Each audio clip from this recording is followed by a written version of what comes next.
Every person has a hero, someone that spoke to them and their feelings so perfectly that you can't help but idealize the person themselves, creating an example in which you wish to live by, or the perception that you just wish to inhabit. At 12 years old, that person for me was Mats Bemis, the son of a industry established film poster artist who was given ample recording equipment to experiment with whatever songs entered his little Jewish heart. Do you go on tour with Paris Hilton if you had the opportunity?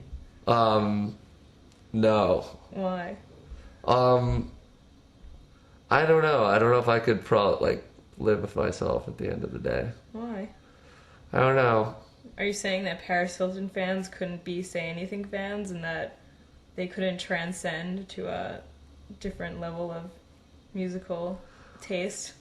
I don't think they could. This is Say Anything's Is a Real Boy.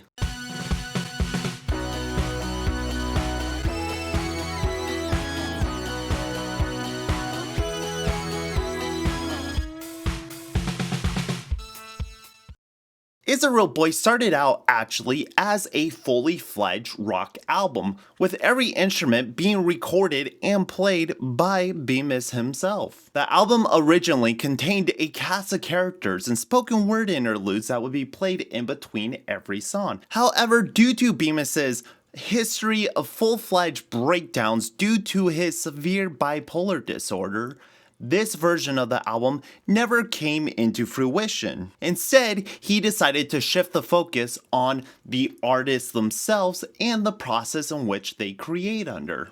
At one point in my life, I would have said Is a Real Boy is not only my favorite album ever made, but possibly the greatest album to ever be made by anyone. It is an absolute work of genius and every single note is pure perfection. But do I still stand by that? Out of all the nostalgic albums I've listened to on this channel, I must admit that this is the most influential and personal pick for me to speak upon. So hopefully I can give it a fair evaluation as I begin to go through each of the Say Anything studio albums, starting with this breakthrough record, Is a Real Boy. Before we can get to all that, we must begin with the Song of Rebellion. And the record begins with a song of rebellion.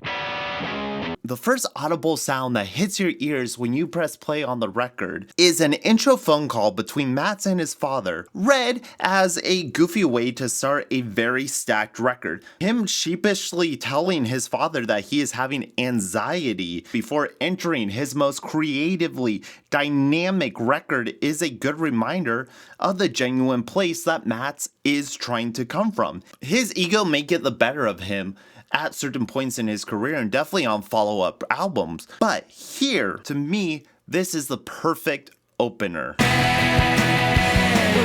is something I have to do. It's heavy on the rock influence and kicks your teeth in with anti-corporate messaging of Bemis refusing to sell his belt. Belt here has a double meaning. It could mean one's physical belt that they wear upon their waist, or it could mean someone's voice, using their voice to belt out a message or belt out a song. It's the perspective of a young artist trying to be taken seriously in an adult music scene. He would get carded and refuse to sell his voice to the industry. Even though Say Anything's Is a Real Boy is their first official album, Bemis has released hundreds of hours of home recordings and studio sessions of various degrees in production, showing a commitment, always working, always progressing, always making the songs a little better with every recording. It's really something that I respect and I try to show through my own work. Regardless of where you are in your art or your creative process, you can always progress. They carted me on. enough. Right away, you can hear the genre fluidity that Bemis lives in, a broad rock anthem that still manages intimacy in the verses, and genuine emotion every time he screams out, "This is something I have to do for myself." As a young impressionable youth at the time, such raw desires to make music and be heard felt like the most genuine appeal to emotion that I have ever heard. Little did I know that there was an entire genre of emotional truthness just boiling underneath the surface, something that I would fully embrace in my later years. This was also the first time I was ever introduced to what I call gain vocals. What say you? What say you? And all your The sheer energetic rush that comes with the ending, this brawl in a alleyway between two sides, it brings to a close the best representation of everything that is good in this album. It's slightly bluesy with an edge of punk rock, a musical flair of singing, theme, and characters, and the emotional energy that comes when one belts their heart out. For the first several listens, one may feel slightly thrown off by the dramatic shift to the second song, Whoa. all the words in my mouth. But Say Anything true believers would not have it any other way. To take the songs out of order is to feel like you're dismantling the album itself. Woe is a twainy, deceptively layer tell of Matt's woes in the Californian punk scene. The presentation, however, conjures up something a little more mythic. Banded together to form a makeshift militia and burrow bluntly through. It almost feels like a parable in the way that Matt sings it. It is no secret that Matt's connection to Judaism has greatly influenced his work in trying to uncover his own place within his faith. It's very easy to double read all his lyrics as meaning something more greater than just personal insecurities. This creates a grandness in the music that is helped by how Matt switches up styles and changes genres so quickly, keeps the production fresh.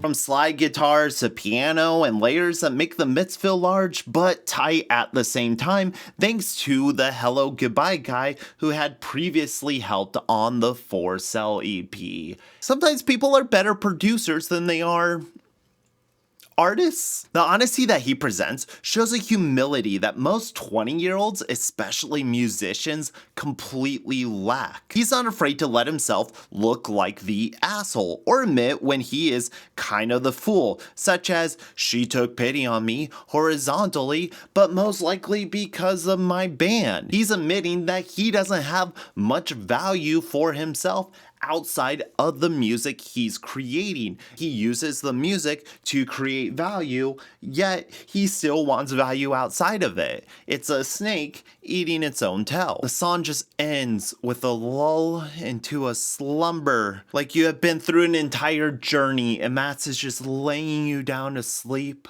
for a dream. Before the withering South kicks in, feeling like a road trip through the American Southwest as Matt creates a chemical romance between him and an unnamed drug.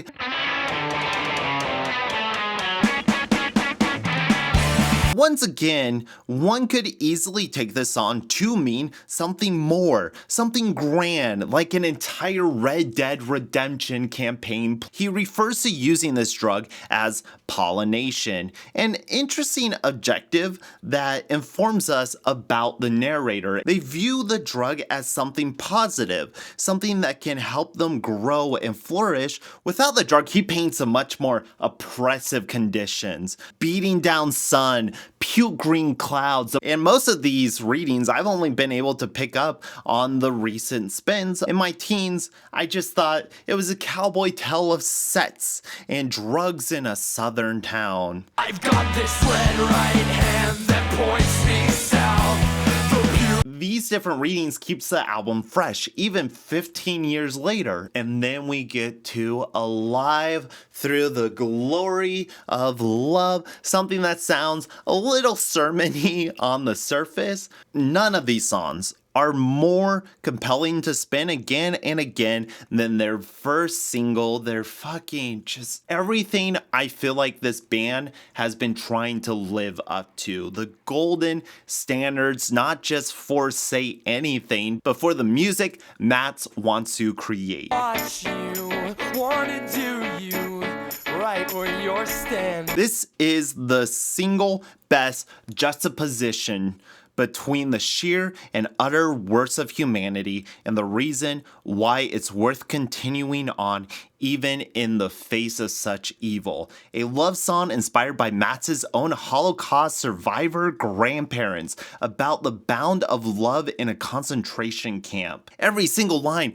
has you flipping between tears of joy and tears of sadness as we fight through the imagery of gold teeth being pulled and beatings and work camps. I won't let them take you. Hell no, no. Finding a reason to live through the protection of the ones we care about, the daydreams of making love beneath the floorboards. Just to make love to the person you care about most in this world. It's a song that I believe must be heard.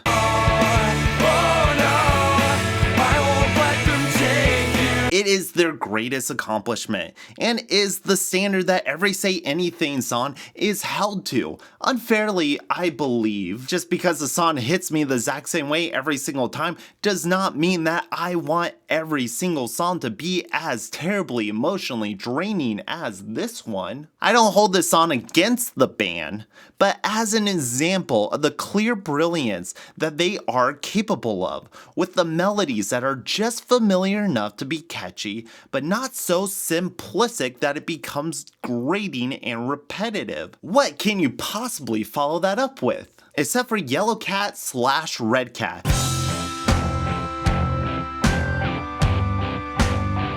A mellower song that tells vignettes, little glimpses of lives told by the narrator. The first verse describes Matt's cats, which I had always read as his bipolarism.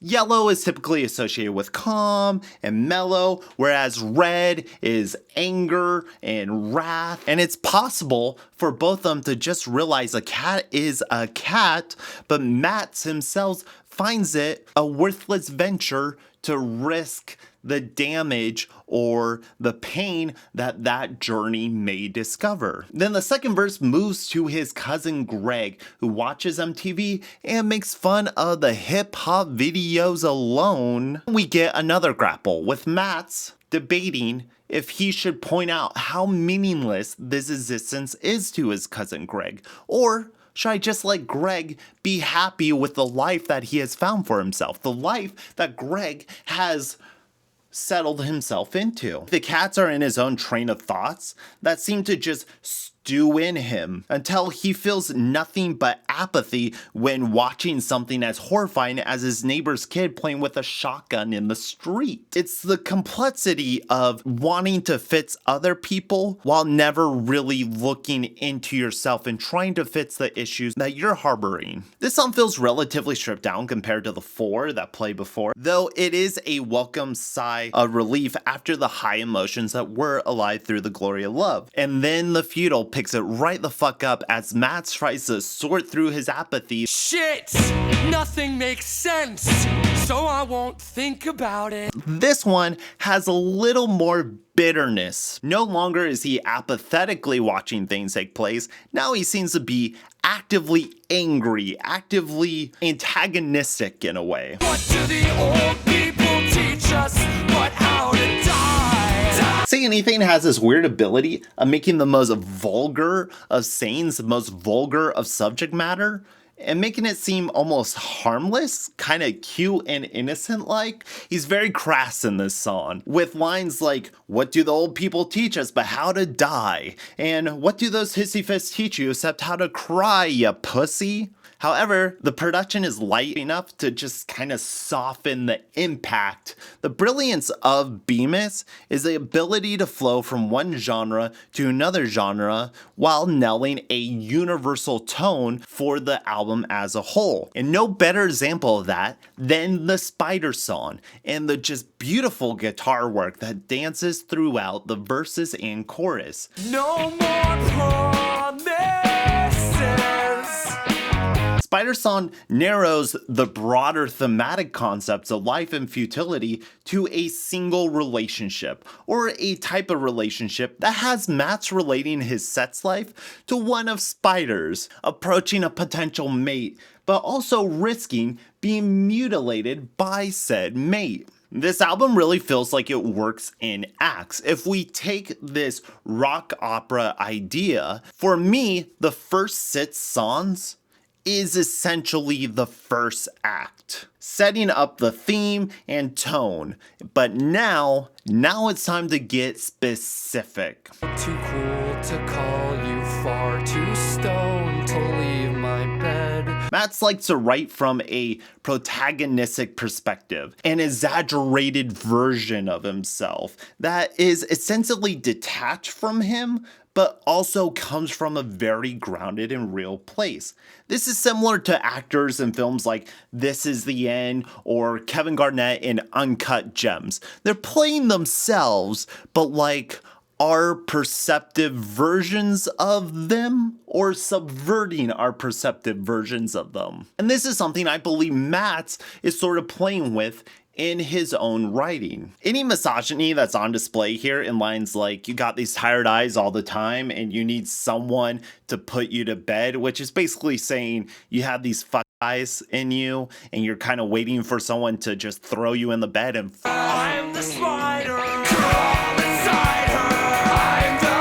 These kinds of lines are forgivable because it's curated in a way that seems critical and intentional on the protagonists themselves. I have a really dark sense of humor, and like the funniest thing you could do is break up a moment of like really something dark and call it out at the time. Anyone who takes themselves too seriously, especially as an artist, is maybe missing out a little bit. The one aspect that attached me to Say Anything the most is their commentary on rock stardom and the rock star. Matt humanizes the rock star for the 21st century. It's almost satirical in a way. And one can really feel that satire as we move to an Orgy of Critics, which feels like the Futile before it, in that it's meant to give off a sweaty, raw punk feeling, more so than the other entries on this LP. Sweeps a black supermarket, sweep it up with your teeth. And the frustration with the music industry continues, with the most perverse acts being used as metaphors for critics blowing smoke up artists' ass. Your art has brought me to my knees. This line is conjuring up images of men cowering beneath artistic gods and the sycophantic nature that comes from great bands, or bands that are just accepted as great. I mean, in the story itself, the character Matt fronts a band called Say Anything that is trying to make an album called Is a Real Boy. It's Matt dramatizing his own process. Just like, how much further can I take this third person stuff? Like, let's do it to the point where that's the entire song is just about me being on stage and wanting to get paid. You goddamn kids had best be gracious. Every man has a Molly. A statement that I'm not sure if it holds true. Have I had a Molly? Have you had a Molly? Have we done Molly? I haven't done Molly. Do you know where to get some? Here I am, laid bare at the end of my rope. Every song on this album is pretty much a perfected blend of singer-songwriter songs with a pop-punk instrumentals that elevate the simplistic melodies to something that is genuinely intriguing on a production level. If Alive is Matt's most emotional song, Molly is probably their most well-rounded songs.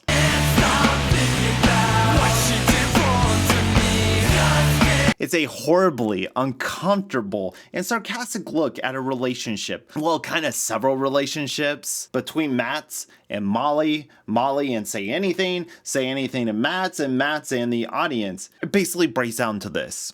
Molly Connolly broke up with Matt for being just slightly too honest in his music. But that honesty is expected by the audience. So you better be grateful and buy merch so that Matt's suffering of not being able to fuck Molly is worth it and justified. I sometimes find myself in a misery cycle because I set these standards for myself to write some sort of tear-jerking, brutally honest line into every song I write. Not every video needs to be emotionally revealing, but if those are the only ones getting views, then of course you're gonna up the production on them. Though regardless of how deep one may actually be looking into the album or how closely they're listening to it, this is just a good poppy rock song, a bitchy fuck you to your ex song that I think anyone can enjoy.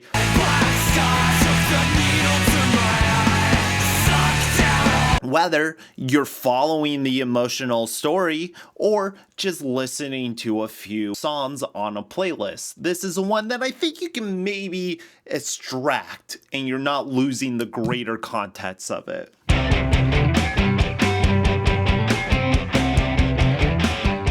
Slowly through a Victor, a bitterly morose song comparing the swamp of MTV and the state of music as a fungal infection spreading like a virus. The only solution may be Matt's catty disposition and flair for writing unique songs. There's a major injection of maturity into the production of this song. It just sounds almost like a completely different band without losing the core of what I think is central to Is a Real Boy, that emotional honesty.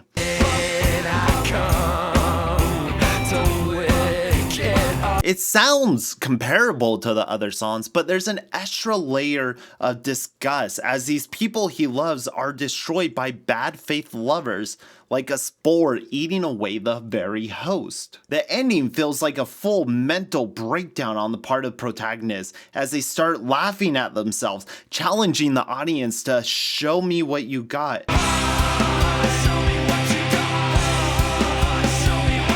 But it comes off as a spout of optimism after lingering and dwelling on all the horrible, apathetic anger feelings one could harbor for their own art. This feels like the first moment on the record where we have broke through the absurdity and we are finally reaching the other side. And Chia-like, I Shall Grow feels like the fallout of that breakdown. Chia-like, it grows, watch it fester. It's time for Matt to get his shit together and start growing for the better, though it does not come without despair. Here he is isolated. He's watching the world secede and proceed without him. He's stuck in a cave like a nomad, gestating in his misery, till he bursts out, declaring that he shall not even spare the moon or the sun from his creative need.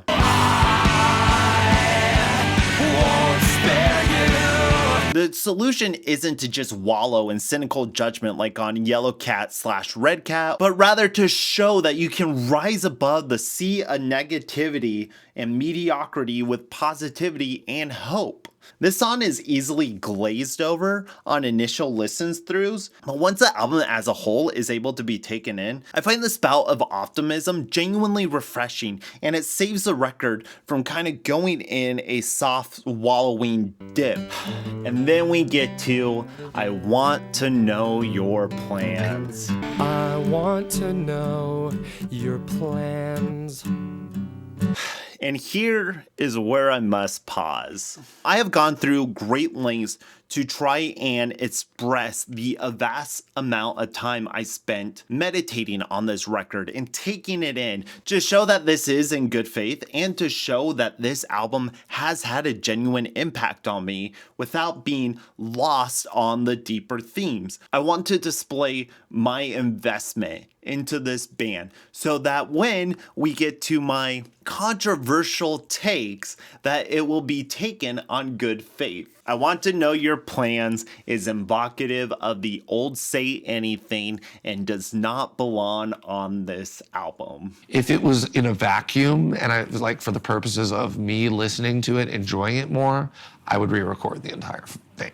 It's whiny and underperformed and just slightly too simplistic to really stand alone some of the more extravagant cuts on this album. I like the stripped down effect of the acoustic guitar. It seems to come at the cost of the complexity of the sound. You're what keeps me believing the world's not. I was there a year in high school when the song was the greatest song ever written, and I practiced learning it on guitar every day just so I can play it to a girl that liked to say anything. Of course I did, and sure, that may be coloring my opinion now. It just doesn't hold the same weight as it did in high school, whereas most of the other songs hold up quite well. The chorus just goes on and it repeats itself way too many times. You're what keeps. You're what keeps. You're what keeps me.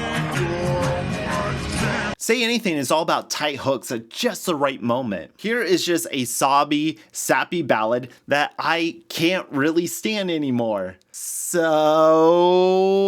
You are a faker.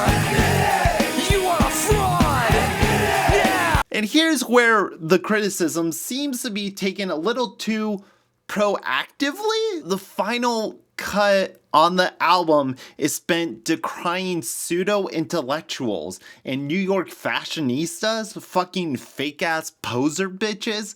You know nothing about art or sex that you couldn't read in any trendy New York underground fashion magazine. Serving as a beautiful fuck you to all the haters and critics that never gave Mats a chance. He spends each verse describing people that annoy him, painting a picture of stereotypical hipsters. Everyone knew that it was us seeing through this sort of scene. And I think that was encouraged. It was one of those things that was really encouraged, and that like people like take it further. Who spend their time regurgitating everything they read in a never-ending circle jerk. A message that is very worthy of lyrical exploration. That's right, you knew about the Black Keys and the White Stripes before they were staples of pop culture. But now, you just despise them, based mainly on the fact that less informed individuals invaded your musical space. Though Mats chooses the slightly cringier route of just describing people who read Vogue and go to thrift stores. It's like, Mats, how does that affect you? It's just an aesthetic. If someone wants a VCR, let them? I'm torn. I find Admitted juvenile and cynical for the sake of being cynical. When he's screaming, "You don't impress me, you don't intimidate me," before exclaiming, "This is something I have to do for myself," it just honestly comes off as someone bitterly explaining that he may be alone, but it's better than having friends that are posers. Like, who cares what they like, Mats? So while I find Orgy or Woe as smarter, more personal takes on the music industry, this one feels more like a manufactured rage, like something those other rock bands that Mats talks about would do. It has aged poorly, which makes Admitted Part 2 seem even sadder in retrospect, but we'll get there, don't you worry. Admitted loses me for the first part of it, until we get to the drift. And I am done with this. I wanna take. About 2/3 into the song, Mats changes the entire tone of it and the entire vibe by creating a wall of sound with a thick, saucy bass slapping its way on through. It starts to become something more pure and something more true, something that feels impassioned by Mats.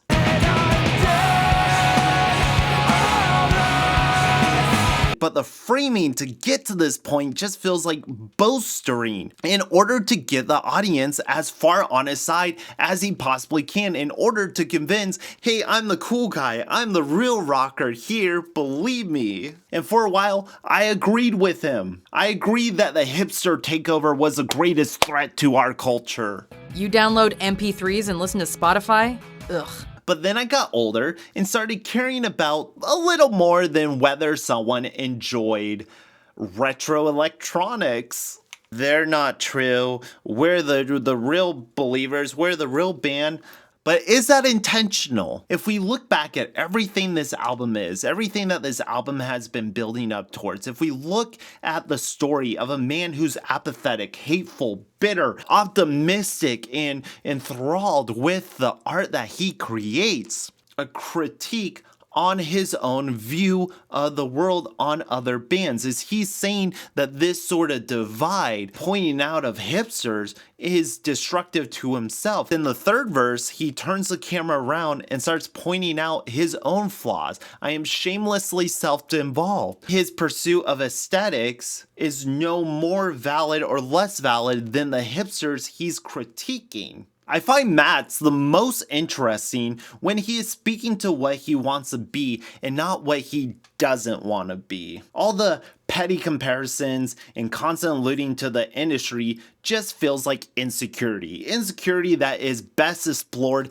internally. But this also seems to be the struggle that the character of the album seems to be experiencing as well, with songs like Yellow Cat / Red Cat. And it all culminates with Matt screaming into the void that when I'm dead, then I'll rest. Then I'll lay still. Thus ending the album with a message of rebellion. Instead of rebelling against the system, he is going to play and tour the way that brings him fulfillment, the way that brings him joy. His conclusion, the only thing we can do, the only thing that he can do is make music and tour and never quit this dream that he has for himself. This album is a true experience, one that I can only ever enjoy in order, start to front. For to pull them out is to diminish what I believe Matt was trying to accomplish, by each song providing points and counterpoints with various lives and stories, with morals and grievances held together by incredibly strong production that never ceases to show new layers, only marred by what I would consider a slightly lackluster conclusion, except for the final moments of a minute that brings it back to a fold and brings the emotion and energy into the music before a closing. Fuck, this album impacted me. And it still holds true to this very day. Every moment on this song that once hit me as an adolescent still gives me the motivation to push forward in my own art, in my own music. Is it a slam? Is it a jam? It's a total jam it. This is Say Anything, firing at the best that they will in their entire career. I almost forgot. There's a couple more songs, aren't there? There's a little extra. Is a real boy confined to just is a real boy, or must we also include was a real boy? We'll find out next time when I go over every Say Anything song ever made. Thank you for watching me. I'm Grayson Todd. Make sure you like, share, and subscribe to hear the rest of my Say Anything thoughts. Toodles. Because to us, an honest living isn't honestly